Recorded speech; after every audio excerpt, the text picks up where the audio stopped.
Ang programang ito ay hatid sa inyo ng Air 21. Sagot ko, padala mo!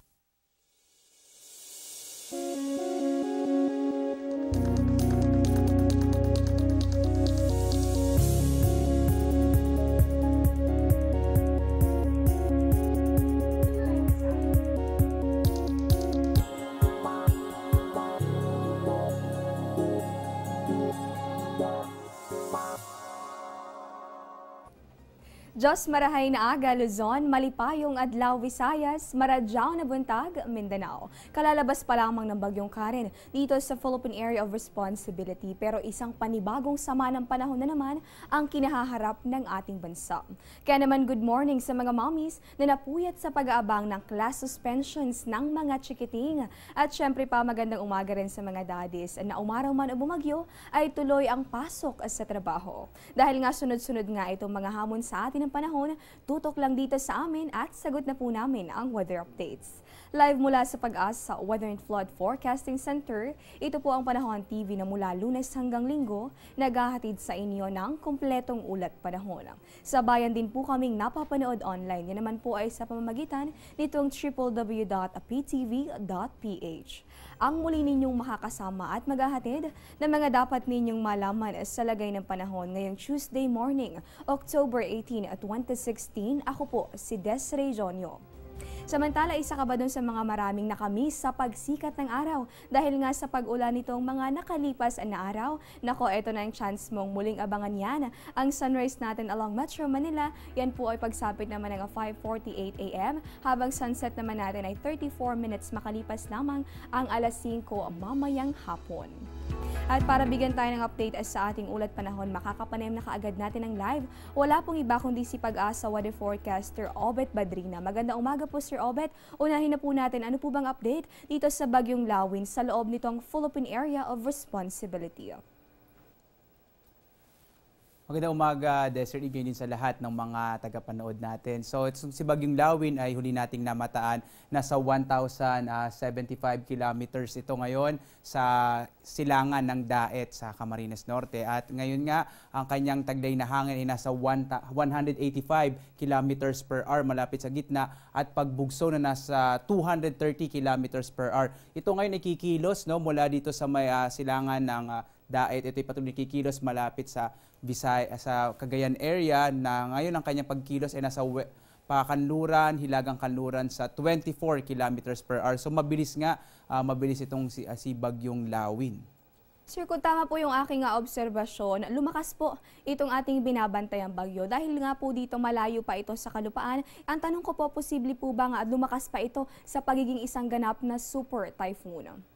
Oo, Desiree, sa akin hindi natin inaalis yung posibilidad na ito ay maging isang super typhoon. No? Pero sa ngayon, nakikita natin na patuloy pa rin ang kanyang paglakas. Kaya nga itinaasa natin ang signal number 1 dito sa bahagi ng Cagayan, Isabela, Catanduanes at Northern Isabela. Ang nakikita natin na senaryo sa ngayon ay magla-landfall ito sa bahagi ng Cagayan, umaga o early morning ng Huwebes. So kung bibilis pa ito, pwede mag-landfall to ng gabi pa lamang or bago maghating gabi ng Miyerkules. Samantalang lalabas ng Philippine Area of Responsibility ang bagyong si Lawin bandang madaling araw naman ng Friday. So yun yung nakita natin senaryo. Bukod sa sigurado tayo na patuloy na itong lalakas. So kung magiging super typhoon man siguro itong bagyong si Lawin, posibleng either ngayong araw or bukas, makukuha niya yung kanyang peak, kanyang pinakamalakas na hangin bago ito tuloy mag-landfall sa bahagi ng Cagayan. Alright, ulitin lamang natin, inaasahan pala o hindi iniaalis yung posibilidad na lumakas pa sa pagiging isang ganap na super typhoon itong ating binabantayang bagyong Lawin. Kaya naman dun po sa ating mga kababayan, lalong-lalo na sa Cagayan at sa mga kalapit lugar nitong manatiling nakatutok sa mga updates ng Pag-asa at Panahon TV. Ito naman po, Sir Obet, pinatatanong ng ating Panahon TV follower, yan po ay si Ching Aranco Fernandez. Regarding daw po dito sa bagyong Lawin, tinatanong niya po, maapektuhan daw po ba nito itong Metro Manila at inaasahan daw po ba na habagat pa rin yung mahahatak ng nasabing sama ng panahon? Oh, Desiree, at doon sa ating nagtanong na si Ching. Alam mo, Ching, sa panahon kasi ngayon, nasa October na tayo, nasa transition period, hindi na ganun kalakas yung habagat. Although, yung mga bagyo kasi, doon sa sa may bandang ilalim na bahagi dito, may tayong tinatawag na yung southwesterly component. No? So, kasi yung hangin doon ay nagmumula sa timog kanluran. Pero yun ay dahil lamang doon dahil dito lamang sa sirkulasyon. So, kaya meron tayong southwesterly. Pero, hindi na yan yung normal na habagat na nakikita natin. Pero naman, tungkol naman sa Metro Manila, ang nakikita nating senaryo, kung sakali na patuloy na lumaki itong si Bagyong Lawin, siguro pag umabot to sa ngayon kasi nasa 700 kilometers yung kanyang diameter, kung abot to ng 800 kilometers, medyo bababa nga. Sa ngayon kasi nakikita natin na track ay papunta dito sa bahagi ng Cagayan. So kung medyo bababa yung track, pwedeng abutin ng Metro Manila pero sa nakikita natin hanggang signal number 1 na lang siguro. Hindi naman ito tataas pa doon. Alright, ito pong pinakamahalaga nga dyan, no? Ano man yung mangyari, maapektuhan man itong Metro Manila, mahalaga pa rin na handa tayo sa mga pag-ulan o ano pa mang sakuna na maaring mangyari. Dulot po yan itong ating binabantayang bagyo. Ito naman po, Sir Obet, para po sa mga may pasok pa rin ngayong araw ng Martes, ano po ba yung ating inaasahang magiging lagay ng panahon sa mga susunod na oras?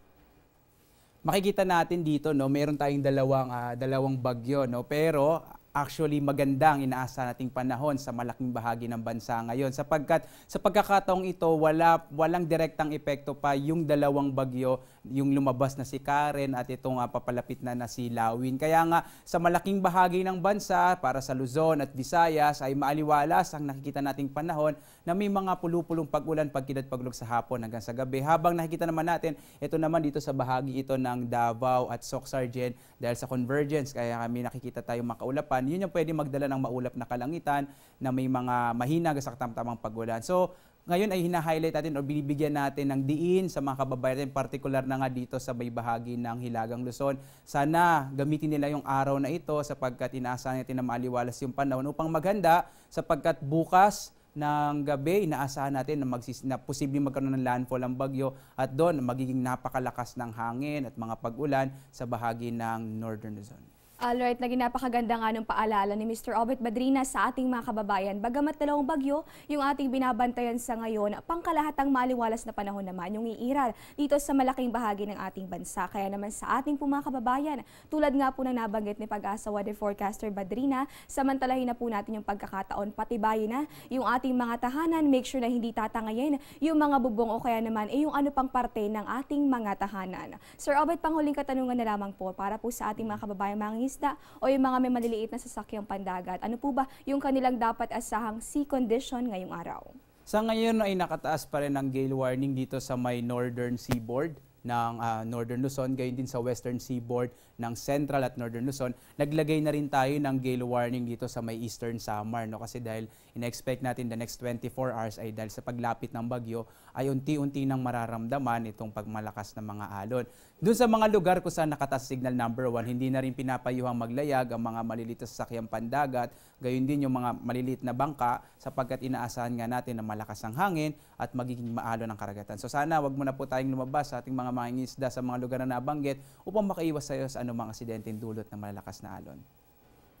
Alright, nakapanayan po natin ang live. Wala pong iba kundi si Pag-asa Weather Forecaster Obet Badrina. Maraming salamat po Sir Obet sa inyong mga ibinahaging kaalaman at paalala sa amin ngayong umaga. Simula pa lamang po yan, magbabalik pa ang Panahon TV.